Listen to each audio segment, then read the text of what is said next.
Welcome to the Land Your Bets show. I'm your host, Nate Weitzer, bringing you closing looks for Week 10. As you guys know, we bring you the opening looks on Tuesday before we have prop lines, before we have all the injury news we might need, and then come back at the end of the week with our preferred bets for the NFL, focusing on Sunday games. Let's go through the opening looks real quick here. We had a Detroit, Washington over. We have J-Mo receiving, Jameson Williams, that is. Marcus Mariota rushing. We had Bears. We had Jackson Dart to be on the comeback there. Trail the Ravens to score in Minnesota. Zay Flowers as the primary receiver. We have the Rams to win in San Fran and Devontae Adams to do work there. And the Browns to win with Quidshaw Junkins basically carrying them to victory. And a lot of similar looks, but I've really changed up a lot of the props here and some of the game looks. Added a couple games as well. So let's get into it. I mean, yeah, Bears that we now see movement in favor of the Bears, but the Giants secondary is getting healthier. It looks like they'll have Flott. They'll have Javon Holland back. I'm not as bullish on them on the Bears anymore as far as just being able to rip through this defense. I mean, Ben Johnson, like it says, is still going to have a good day. I still like the Bears team total to a degree. Still like Jackson Dart to be coming right back. I'm not going to back the Giants either because Brian Daboll might be a lame duck. I don't know. I mean, they do still miss a lot of guys, and their run defense is atrocious. So that brings me to the best prop bet of the week. And this has gotten hit pretty hard. Like, this might have been the worst mistake by odds makers of the entire season to open Monangai at 40 yards, 38.5 at some books, in fact. And people immediately hammered this. Like, everybody was on top of it. If you were in the VIP chat on Land Your Bets, just for a quick plug, like, I was immediately telling people, like, ladder this up right now while it's plus money to get 50 to get 60 yards from Monangai, because this is incredible value. It's 30 yards lower in an equally great matchup after he goes for 177 against the Bengals, just because DeAndre Swift's coming back. And we don't know how healthy Swift is. We don't know if he's rushing back through that groin injury because he's seeing Monangai probably take his job. We know that there's going to be at least a 50-50 split because that's what it was before Swift missed a game. And now Monangai probably played his way into more of a 60-40 split, especially if we have wind, we have snow in the forecast, if this is a more physical game, if the Bears want to get pushy with it, essentially, against a Giants defense that's dead last in EPA, that's allowed the highest percentage of yards via the rush in the last three, and that's despite the secondary injuries that I came up with. So why would the Bears push it down the field that much? They're probably going to use the run to set up the pass the way Ben Johnson did with so much success in Detroit. And I mean, this is basically David Montgomery in that system. It's Montgomery and Gibbs, except, you know, Swift is not as talented as Gibbs. He's not as young as Gibbs, and he's playing through an injury, and there's no way that the Bears want to keep giving him carries near the goal line. I talked about his inefficiency in that regard. And I think, you know, Monangai is going to be the goal line back. So if you want to parlay this with a touchdown, he was so close to getting that tutty we needed last week. I think he finds the end zone against the Giants. I think he's easily 50 to 60 yards, which is about where the prop might end here closing before Sunday. So bet it while you can. Lions, this total hasn't moved. People have no faith in the Washington offense. People have less faith in the Detroit offense as well. But it's a pretty dream matchup as far as getting them back on track for Jared Goff and company, especially with Frankie Louvu suspended, Marshawn Lattimore done for the year. Looks like Trey Amos will play through a hip injury, I think, but it's a bad secondary to begin with. And that means we love Jameson Williams. I think we got a great number on this. What we were looking at the opener was higher than what the number actually came out. I think you can get this on one catch, potentially. At 43.5 yards. He's probably looking at two catches for like an 80-yard line is a possibility against this Washington defense. But yeah, I mean, there's a possibility he gets worked the ball a lot more because, like we talked about, the OC, John Morton, said, like, basically, my bad, which you never hear an OC say. Is just like, oh, I have not been getting him the ball enough. I need to work on that coming out of their bye week.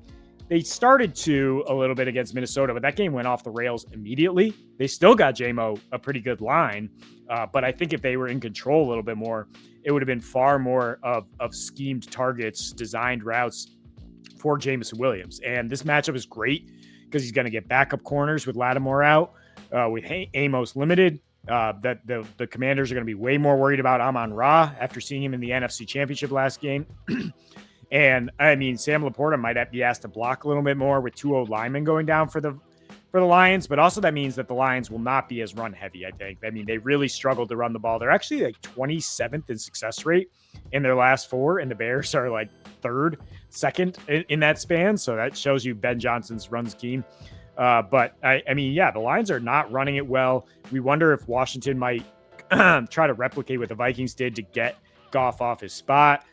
I mean, but they're not going to do it as well because they're top 10 in blitz rate, 6th worst in hurry percentage. The Vikings are 2nd best hurry percentage while they blitz a ton. So that's how they got Goff to struggle last week. I think Goff has a nice bounce back game, and so does his offense. And that means Marcus Mariota is going to be on the comeback trail here. Another number that I'm very glad to see from books is just 25 yards is all you need for Marcus Mariota on the ground. I mean, he's averaging 6.8 yards per carry, is 2nd among all QBs in designed runs this year, and 1st in escape rate. So if you have a Lions D that can create pressure with the front 4 that plays a lot of man coverage behind it, you can assume to see Mariota scrambling. You can assume that he will take a lot of QB draws because Washington, the receivers are so banged up. They only have Debo now as the top option, and he's operating so close to the line of scrimmage. There's just not a lot of downfield passing. The Lions corners are in a bounce back spot after struggling against the Vikings. They were very good before that, despite being mostly backups themselves. And so I think that Mariota's going to not see a lot downfield. He's going to take off. And Detroit allowed 6.2 yards per carry to quarterbacks last year because they played so much man coverage. They've allowed the 7th most attempts this year so far, 3.3 yards per carry, though.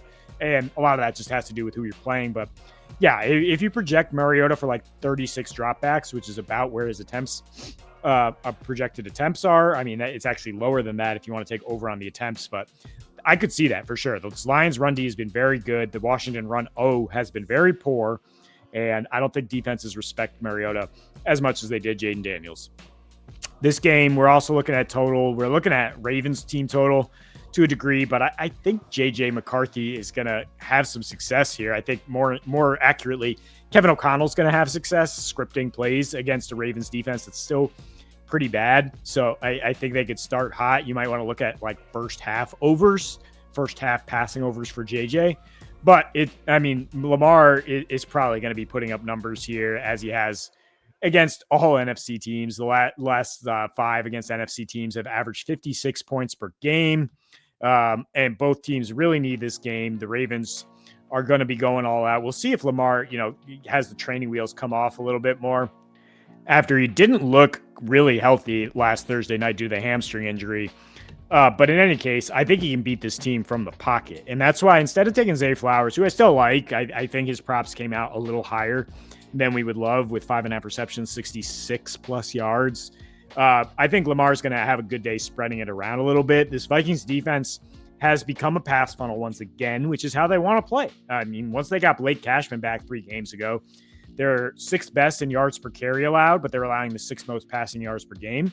We're talking they've been burned by tight ends in those last 3, and they got Andrew Van Ginkel back for the last one, and then really looked good against a Detroit run offense that, like I said, has struggled a little bit, but to completely shut down Jahmyr Gibbs is incredibly impressive. So I don't know how much success Derrick Henry's going to have here. He's faced the highest average defenders in the box this year of any running back, 7.1 defenders on average. And he's 42nd of 46 running backs per PFF grade. So he has not been great. He needs a runway to get going. And the way the Vikings blitz, they're so aggressive getting in the backfield. I think they're going to stop him from getting going, that momentum. So that puts more on Lamar, who, like I said, has not run around as much in that one game. He did not run. So it's more pocket passing. He clearly could have eclipsed the 220 yards you need here, or the 20 completions if the Dolphins were in that game at all. And the Vikings offense is far more capable. The Vikings at home here are usually a reliable team, especially with Kevin McConnell calling the shots. And Lamar will be glad to get into shootout with the NFC. Like I said, those games have averaged a lot of points. He's averaged 283.3 on a 75% completion rate his last 5 against the NFC, going well over the prop that they have up for him. So yeah, like Zay Flowers, also like Isaiah Likely, like we said, the tight ends. because, Minnesota burned by tight ends for 67, 77, 97. That's just the primary tight end as well. And like we saw in his last start, Lamar can spray it around to 3 different tight ends, if you count Charlie Kohler, the blocking tight end. But yeah, they got options there. So let's just get the trigger man, the 2-time MVP. So we talked about Rams at -3.5. It's now 4.5, and a little uncomfortable with that in this division game. The total has moved up 3 points. And while the Niners are missing guys, I think this is ripe for an under. It's just a crucial division game.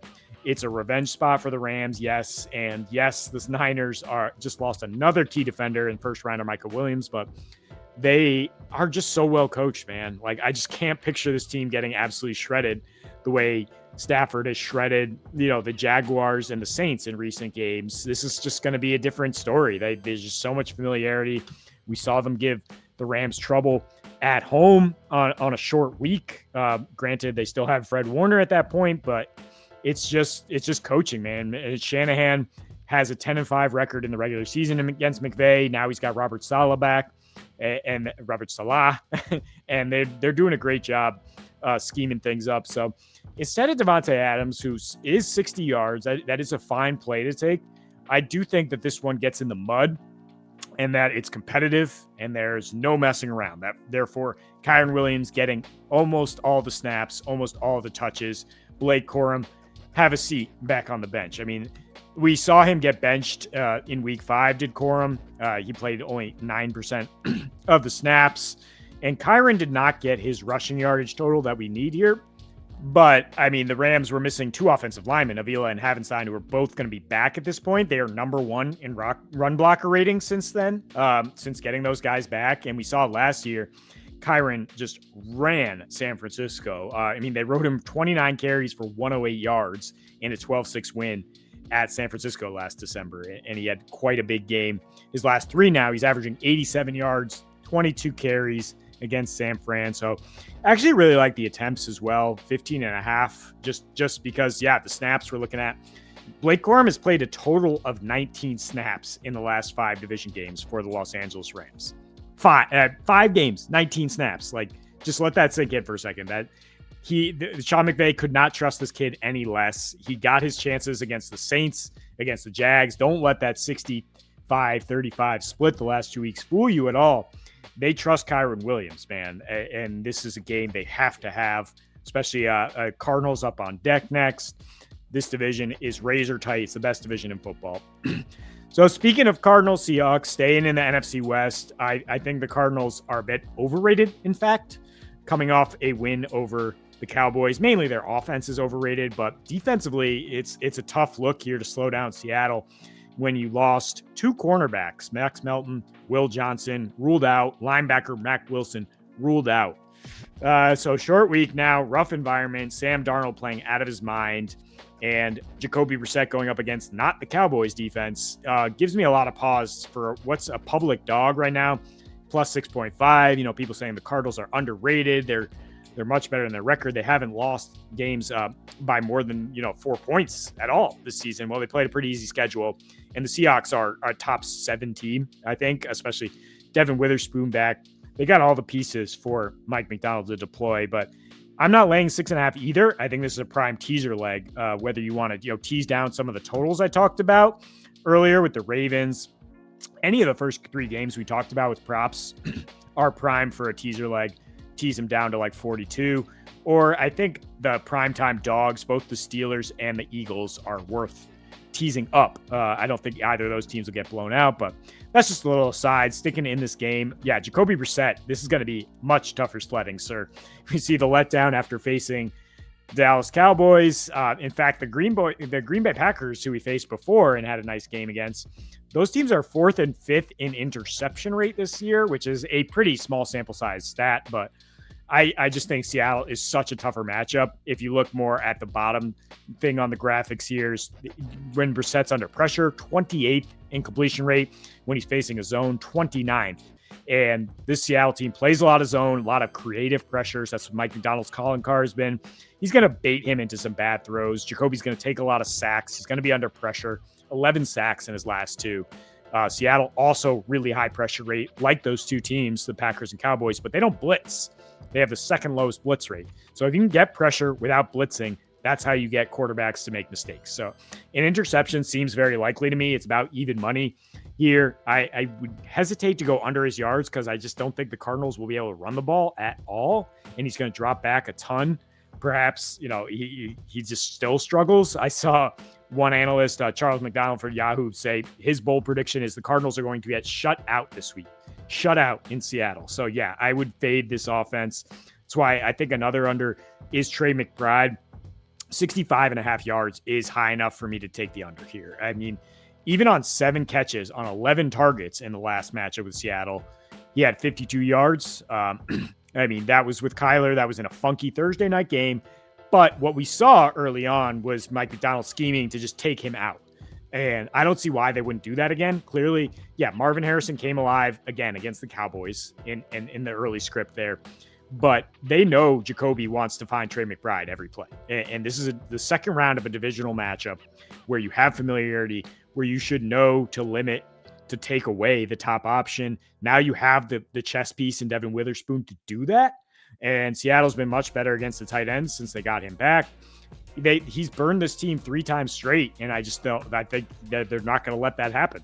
That's pretty much the cap, aside from the fact that I think Brissett's going to be under pressure and therefore can't sit in the pocket and wait for these developing routes from McBride, where he runs a lot of crossers, a lot of deep outs, deep out nuts, and you need time to get those developed. So Browns in the toilet bowl here. It's back down to -1.5, though. You don't have to lay the 2.5. I think the Browns are still the side. They have the best unit on the field by far. Justin Fields is going to be dropping back way too much against Myles Garrett, and there's definite rain in the forecast. So if it's a muddy game, you're giving me the Browns' #1 run defense against the Jets' 26th ranked run defense that just traded Quinnen Williams. I will take the Brownies, and I think you want to parlay it with this man right here. I mean, because he's just been fed the ball. Remember the last bad weather game they had against the Dolphins? I think he had 25 carries, 3 touchdowns, 92 yards. So you look at his last 4 in neutral or positive scripts like that one, he's averaging 92 yards a game, 22 attempts. And I think the attempts are pretty reliable as far as parlaying things together, like 18 carries, like 80 plus yards, seems like a floor, because the Browns do not want to be a passing team. And despite the fact that the Jets traded Sauce Gardner, I don't know who they're going to pepper with targets. I don't know what they're going to trust Dylan Gabriel to do aside from hitting those tight ends, who, by the way, Harold Fannin, still a good look here. But I think they're going to keep everything between the tackles. They're just going to bully this Jets team, which has been bullied by lesser rushing attacks for sure. I mean, they gave up 20 carries to Devon Achane. They gave up 8 yards a carry and 169 yards to the freaking Bengals. So, I mean, Judkins healthy off the bye week. The Browns are probably going to recommit to the run. Not that they weren't committed to it. It's just that they got into these tough spots at the Steelers without a bye coming home from London, and at the Patriots, who haven't even let Bijan or James Cook go for 50 yards. So now you're getting a little bit of value for Quinshon, who was just on a tear before he had those matchups. Last game is also a corner TV game, one we're not going to watch too much probably because Tyler Shuck is not exciting, but there is a prop in here for him. As far as betting the game, like, I don't feel comfortable with the Panthers laying that much at home. They are barely ever a favorite, and they barely ever covered when they're a favorite. And I still don't trust them in that situation. But I think you can pair Rico, like I'm saying with Judkins, to with the Panthers money line. Like, they're going to lean on him as much as possible. Those are two of the run heaviest teams if they have their druthers here. And Rico, now the clear starter, is somebody you can trust. I mean, even with that game against the Bills where he stupidly was not the clear starter, where they tried to mix in Chuba, you see what he's averaging his last 3 at home. 20 attempts, 150 yards a game. I think the yardage itself up north of 90 is too much, personally. But I do think you can tease that down with an adjusted line, maybe with Rico to find the end zone again. And then you're starting to talk little plus money bet on the Panthers. The Saints on the road, man, are a disaster, though. I mean, second, they allow 4.4 yards per carry. They allow the second highest percentage of yards via the rush on the road and in their last 3 games overall. So they're probably not going to be able to stop Rico, who frankly just trucked a really good Packers defense on the road, and now he's back home. So in a trailing script, yeah, we talked about Juwan Johnson as probably a good look here for Tyler Shuck, and really good number again as far as what the books are giving you, 37.5 receiving yards. With Rashid Shaheed gone, the target distribution is a little more centered, and it's Tyler Shuck's just going to be on quick game, man. He's going to be 1, 2, 3, get the ball out, and that's where Juwan Johnson thrives.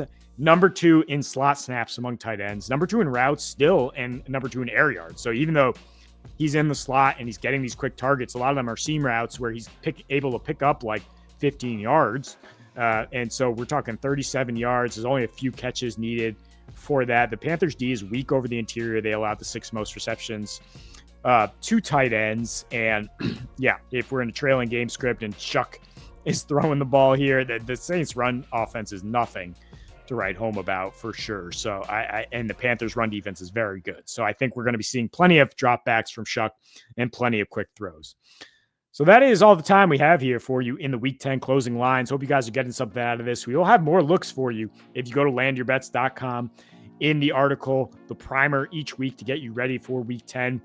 But everything here free online. So please like and subscribe and keep tuning back in. Each week we'll bring you these opening looks and closing looks. And until we see you next, happy betting.